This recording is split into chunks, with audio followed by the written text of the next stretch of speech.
The Hanging Gardens of Babylon are one of the 7 wonders of the ancient world.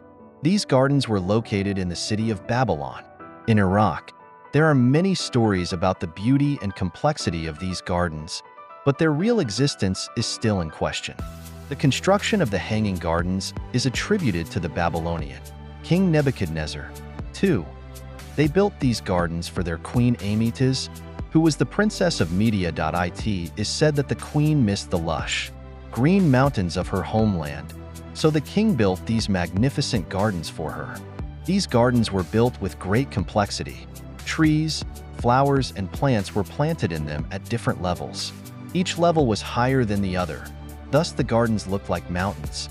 The Hanging Gardens also had an advanced irrigation system. Water was drawn from the Euphrates and carried upstream and then poured into the gardens. This water was delivered through wells, pumps, and a chain system. There are many legends and stories about the Hanging Gardens, but historians differ on their actual existence.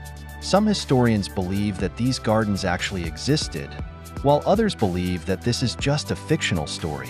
The Greek historians Herodotus and Claudius Pliny also mention these gardens, but they also obtained their information from different sources.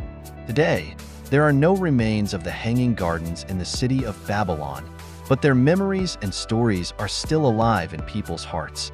The Hanging Gardens of Babylon are a fascinating subject with many stories, research, and theories. Their beauty and complexity have always fascinated people.